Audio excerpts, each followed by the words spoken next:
పలానా వ్యక్తికి ఇలాంటి తప్పు జరిగింది, వీటిపైన మాకు సరైన సమాధానం ఇవ్వండి అని చెప్తే అధికారుల దగ్గర ఉన్నటువంటి సమాధానం అధికారులు ఇవ్వండి, వ్యక్తిగతంగా ఎవరైతే నష్టపోయారని చెప్తారో వాళ్ళు కూడా సమాధానం ఇచ్చడానికి రెడీగా ఉంటారు. అలా కాకుండా కేవలం బురద చల్లేదానికే పరిమితం అవ్వకండి.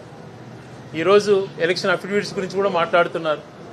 చెప్తున్న ఎలక్షన్ అఫిడవిట్లో ఏదైనా తప్పులు ఉన్నా కూడా అన్నీ కూడా మేము మెన్షన్ చేశాం, పలానా తప్పు ఉందని చెప్పండి, నిరూపణ మేము దానిపైన సమాధానం చెప్తామంటే కూడా వినకుండా రోజు క్యారెక్టర్ అసెసినేట్గా చేయడం అటువంటిది సమంజసం కాదు అని చెప్పి తెలియజేసుకుంటూ, ప్రభుత్వ పరంగా ఈరోజు ఉండొచ్చు, అధికారం ఉండొచ్చు, మీ దగ్గర ఏదైనా కూడా చేసేదానికి ఆస్కారం కలిగి ఉండొచ్చు, అంత మాత్రం దాన్ని తప్పుదోగా వాడుకోకూడదు.